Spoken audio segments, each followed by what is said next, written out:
नमस्कार दोस्तों। कल जो घोटियाम्बा बारीगवा तहसील बागीदरा में जो घटना हुई घोटियाम्बा में, बस जो कि बारातियों से भरी हुई थी और ऊपर वडलीपाड़ा बारात गई थी दूल्हे की। वहाँ से शादी होने के बाद बस वापस दूल्हे के घर जब आ रही थी बारातियों से भर के, तो संतुलन बिगड़ने से बस जो पलटी मारी। इसके बाद वहाँ पर काफ़ी डरावना मंजर था और फोटो वीडियोस के माध्यम से मैंने देखा तो काफ़ी लोग दबे हुए थे और काफ़ी लोग मदद के लिए आवाज़ दे रहे थे। ऐसे में कई समाज सेवी साथियों ने वहाँ पहुंचकर उन घायल और जो दबे हुए लोग थे उनको जेसीबी के माध्यम से उनको वहाँ से गाड़ी को हटाकर फिर निकाला। इसके बाद कई साथियों की मदद की वजह से और स्थानीय ग्रामीणों की मदद से वहाँ से लोगों को बड़ौदिया हॉस्पिटल तक पहुँचाया गया। उसमें कई लोगों की शायद मौत हो चुकी है। ऑफिशियल आंकड़ा अभी न्यूज़ में आया उसके हिसाब से 4 है, पर आगे कुछ लोग और भी गंभीर हैं। तो मैं भी ये घटना सुनकर शाम को जैसे ही वहाँ से कुछ लोगों को रेफ़र किया गया एमजी हॉस्पिटल बांसवाड़ा, तो रात को हम भी साथियों के साथ वहाँ पर पहुँचे थे। तो हमने भी देखा वहाँ पर कि काफ़ी गाड़ियाँ आ रही थी, एम्बुलेंस, और उनमें सभी लोग घायल अवस्था में थे, कई लोग गंभीर थे।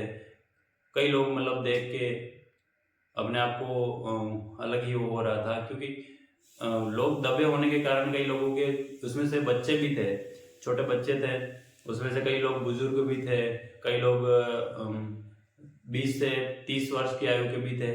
परंतु कुछ बच्चे थे उनको भी बेचारों को बहुत ज़्यादा चोटें लगी हुई थी, और जो बुजुर्ग लोग थे वो तो छोटे उनको लगी हुई थी, परंतु फिर भी वो उनकी उम्र ज़्यादा होने के कारण वो घबरा चुके थे और बहुत डरावना मंजर सा था वहाँ पर। और काफ़ी कुछ साथियों ने और समाज सेवियों ने और राजनेताओं ने और प्रशासन ने भी कल एमजीएस हॉस्पिटल में ज़रूरतमंदों के लिए, उनके घायलों के लिए काफ़ी कुछ व्यवस्थाएं करी और समय पर सब पहुँचे।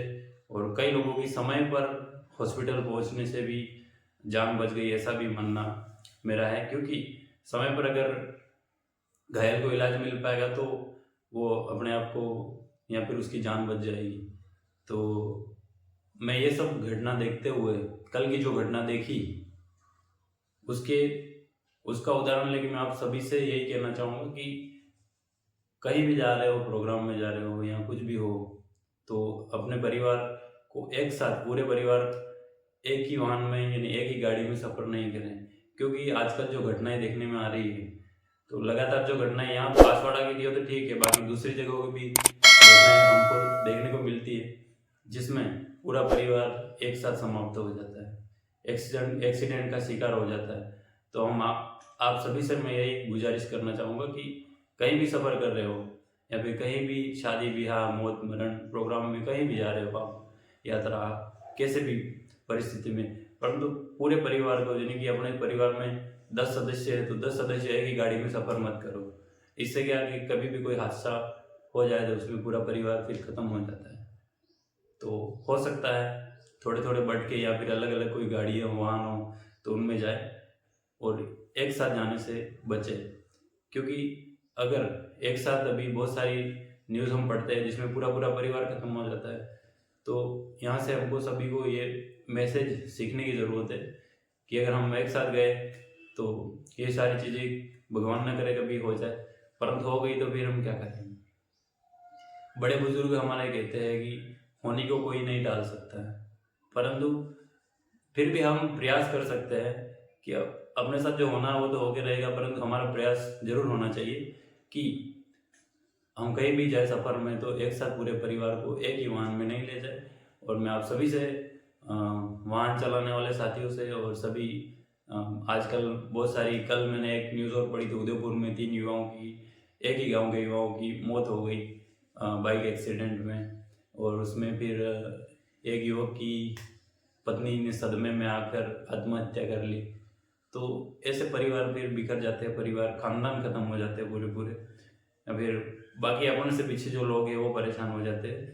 तो मैं युवा साथियों से भी निवेदन करना चाहूँगा कि आप लोग जो वाहन चलाते हो वो लापरवाही में बिल्कुल भी नहीं चलाए और सावधानीपूर्वक चलाए और अपने परिवार का ध्यान रखें और अपने सभी लोगों का ध्यान रखकर इन चीज़ों को करें, क्योंकि युवाओं की जो उम्र रहती है इस उम्र में सब कुछ स्वाभाविक है, परंतु इतना भी हम जोश में आकर रोड पे एक्सीडेंट में अपने आप को मौत के हवाले कर दे, ये बिल्कुल गलत है। तो घोटियामा वाली घटना से हम काफ़ी दुखी है और जिनकी मौत हो चुकी है उनके आत्मा को शांति मिले ऐसा हम भगवान से प्रार्थना करते हैं। दूसरी बात, जो लोग घायल है अभी उनको भी जल्द से जल्द वो सही हो जाए ऐसी कामना करते हैं। और आप सभी को यही फिर से कहना चाहूँगा कि एक साथ सफ़र ना करें और सब चीज़ें ध्यान में रखते हुए अपने आप को इन चीज़ों से बचाने का प्रयास करें। धन्यवाद।